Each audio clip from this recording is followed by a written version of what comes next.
नमस्कार लाडक्या बहिणींनो, स्वागत आहे तुमचं आपल्या युट्यूब चॅनलमध्ये. तर लाडकी बहीण योजना, तर ह्या योजनेचा ऑगस्ट महिन्याचा हप्ता तुम्हाला कधीपासून भेटायला सुरुवात त्या ठिकाणी होणार आहेत, तेही आपण ह्या व्हिडिओमध्ये बघणार आहोत. त्यानंतर ज्या अपात्र लाडक्या बहिणी आहेत तर त्यांना ऑगस्ट महिन्याचा हप्ता त्या ठिकाणी भेटणार आहेत का, तेही आपण बघणार आहोत. अपात्र लाडक्या बहिणींचं नेमकी काय होणार आहे तेही आपण त्या ठिकाणी बघणार आहोत. त्यानंतर ऑगस्टचा जो काही महिना आहे, ऑगस्ट महिन्याचे जे काही 1500 रुपये आहेत तर ते 1500 रुपये कधीपासून तुमच्या खात्यात जमा होऊ शकतात.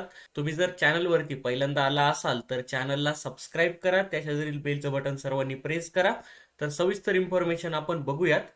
तुम्ही हा ट्विट बघितलेला असेल, काल मी याबद्दल एक व्हिडिओ टाकलेला होता. ओके. आपल्या ज्या काही महिला आणि बालविकास मंत्री आहेत आदितीताई तटकरे यांनी एक ट्विट केलेला होता. तर तर त्या ट्विटमध्ये काय दिलेलं होतं, मुख्यमंत्री माझी लाडकी बहीण योजनेअंतर्गत लाभ घेत असलेल्या लाभार्थ्यांपैकी 26 लाख, आता 26 लाख जे काही लाभार्थी आहेत तर ह्या योजनेसाठी अपात्र होते, तरी त्यांनी लाडकी बहीण योजनेचा लाभ घेतला होता. लाडकी बहीण योजनेचा लाभ त्यांनी घेतला होता. तर आता त्यांचा लाभ त्या ठिकाणी बंद झालेला आहे. ओके. खूप साऱ्या महिलांचा जो काही लाभ आहे, 26 लाख महिलांचा, तर तो जून पासूनच बंद झालेला आहे. जून जुलै चा हप्ता त्यांना त्या ठिकाणी आलेला नाहीये. परंतु आता 26 लाख ह्या महिला अपात्र आहेत तर यांची पडताळणी त्या ठिकाणी होणार आहेत. आता अंगणवाडी सेविका त्यांच्याकडे तुमच्या ज्या काही याद्या आहेत तुमच्या नावांच्या तर त्या आलेल्या आहेत, आणि अंगणवाडी सेविका प्रत्येक गावात जाऊन त्या ठिकाणी फिजिकल व्हेरिफिकेशन त्या ठिकाणी करत आहेत. ओके. म्हणजे ते तुमच्या घरी येऊन तुम्हाला त्या ठिकाणी विचारतील की तुमच्या राशन कार्डमध्ये किती महिलांचं नाव आहे. तुमच्या घरामध्ये जर दोन पेक्षा जास्त महिला या योजनेचा लाभ घेत असतील, म्हणजे दोन महिला कोणत्या, एक विवाहित आणि एक अविवाहित अशा दोनच महिलांना लाडकी बहीण योजनेचा लाभ त्या ठिकाणी भेटणार आहेत. यापेक्षा जर जास्त महिला तुमच्या घरात जर लाभ घेत असतील तर अंगणवाडी सेविका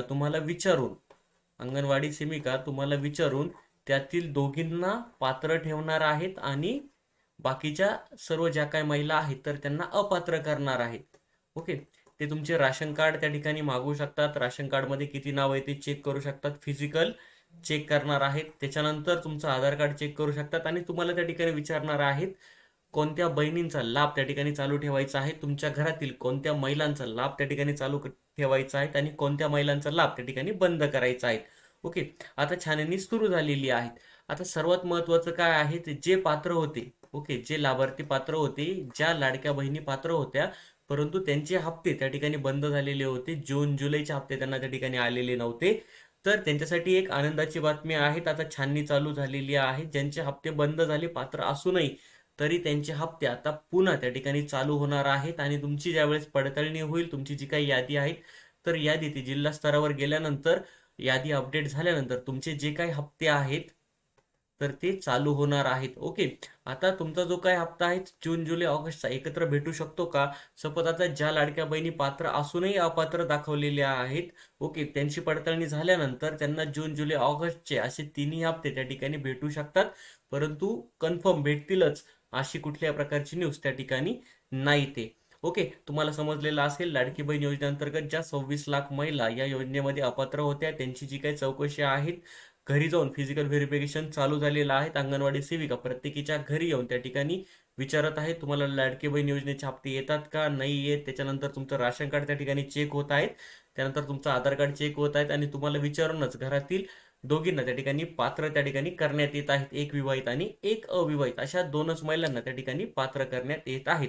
ज्या महिला पात्र असूनही त्यांचे लाभ बंद झालेले आहेत तर त्या महिलांचे जे काही लाभ आहेत तर ते लाभ पुन्हा सुरू होत आहेत. ओके. म्हणजे एक आनंदाची बातमी आहे. या ट्विटवरनं ती गोष्ट आपल्याला त्या ठिकाणी समजत आहे. ओके. तर आता तुमचा जो काही ऑगस्ट महिन्याचा हप्ता आहे तर तो कधीपर्यंत येऊ शकतो? आता तुमचा जो काही ऑगस्ट महिन्याचा हप्ता आहे तर तो कधीपर्यंत येऊ शकतो? ऑगस्ट महिन्याचा हप्ता हा कधीपर्यंत येऊ शकतो? बघा, हप्त्या येण्याच्या अगोदर त्या ठिकाणी तुम्हाला शासन निर्णय अगोदर येणे आवश्यक आहेत. ओके. आता शासन निर्णय आल्यानंतर तुमचा जो काही हप्ता आहे तर तो हप्ता एक 2 ते 3 दिवसांमध्ये त्या ठिकाणी जमा होतो. ओके. आता हा जो काही शासन निर्णय आहे तर हा 4 ऑगस्ट 2025 चा आहे. 4 ऑगस्ट 2025 चा आहे. ओके. म्हणजे हा जो काही शासन निर्णय आहे तर हा शासन निर्णय आल्यानंतर जुलैचा हप्ता तुम्हाला त्या ठिकाणी भेटलेला होता. ओके. जुलैचा हप्ता रक्षाबंधनच्या अगोदर त्या ठिकाणी भेटलेला होता, म्हणजे 7 तारखेला, 8 तारखेला आणि 9 तारखेला. ओके. म्हणजे आता 4 तारखेला जी आर आला त्याच्यानंतर 2 दिवसातच जुलैचा हप्ता भेटायला सुरुवात झाली होती. 7, 8, 9 तारखेला सर्व लाडक्या बहिणींना त्या ठिकाणी जुलैचा जो काही हप्ता आहे तर तो त्या ठिकाणी भेटलेला होता. म्हणजे पात्र लाडक्या बहिणींना, अपात्र लाडक्या बहिणींना तो भेटलेला नव्हता. पात्र लाडक्या बहिणींना तो हप्ता त्या ठिकाणी भेटलेला होता. आता तुमचा ऑगस्ट महिन्याचा हप्ता कधी भेटू शकतो? ओके. आता तुम्ही जर मागे सर्व हप्ते बघितले तर ते हप्ते, ओके, आता जूनचा हप्ता जुलैमध्ये भेटलेला होता. ओके. मेचा हप्ता जूनमध्ये भेटलेला होता 10-12 तारखेपर्यंत. ओके. तर आता तुमचा जो काही ऑगस्ट महिन्याचा हप्ता आहे, ऑगस्टचा हप्ता तर तो तुमच्या सप्टेंबरच्या 1 ते 10 तारखेमध्ये भेटू शकतो. ओके. कन्फर्म 1 ते 10 तारखेमध्ये तुम्हाला त्या ठिकाणी तो भेटू शकतो. ओके. शासन निर्णय आल्यानंतर एक 2 ते 3 दिवसानंतर हप्ते तुम्हाला त्या ठिकाणी भेटतात. आपण मागचे जर सर्व हप्ते बघितले तर ते हप्ते 1 ते 10 तारखेच्या दरम्यान त्या ठिकाणी जमा झालेले आहेत. ओके. तर तुमचा जो काही हप्ता आहे 1 ते 10 सप्टेंबर दरम्यान त्या ठिकाणी जमा होऊ शकतो. ओके. आता समजलेला असेल, खूप साऱ्या लाडक्या बहिणींचा प्रश्न होता की आमचा जो काही ऑगस्टचा हप्ता आहे तर तो कधी जमा होईल. तर तुमचा जो ऑगस्टचा हप्ता आहे 1 ते 10 सप्टेंबर दरम्यान त्या ठिकाणी जमा होणार आहेत. ओके. हा शासन निर्णय येणे त्यासाठी फार महत्वाचा आहे. हा शासन निर्णय आल्यानंतरच तुमचा जो काही हप्ता आहे तर तो हप्ता त्या ठिकाणी जमा होणार आहेत. आता सर्वात महत्वाचं म्हणजे ज्या लाडक्या बहिणींना लाडकी बहीण योजनेचा लाभ येत नाही तर आता ई केवायसी होणार आहे. ई केवायसी होणार आहे, सर्वांची ई केवायसी होणार आहे. ठीक आहे. सर्वांची ई केवायसी होणार आहे. ई केवायसी अजून चालू झालेली नाहीये. आता सर्वांची ई केवायसी झाल्यानंतर ज्यांचे लाभ बंद झालेले आहेत त्यांचे तर आपोआप त्या ठिकाणी चालू होणार आहेत. ओके. म्हणजे जे लाभार्थी खरंच पात्र आहेत तर त्या सर्वांचे लाभ त्या ठिकाणी चालू होणार आहेत. त्यासाठी तुमची ई केवायसी होणार आहे. ई केवायसी होणार आहेत. अजून वेबसाईटवरती ई केवायसी चालू झालेली नाही. ते ज्यावेळेस ई केवायसी चालू होईल तर आपल्या युट्यूब चॅनलवरती पहिल्यांदा व्हिडिओ येईल. त्यासाठी सर्वांनी काय करायचं आहे, चॅनलला सबस्क्राईब करायचं आहे. खाली सबस्क्राईब बटन दिसत असेल तर ते प्रेस करून तुम्ही चॅनलला सबस्क्राईब करायचं आहे आणि त्या शेजारील बेलचं बटन सर्वांनी प्रेस करायचं आहे. ऑलवरती क्लिक करायचं आहे.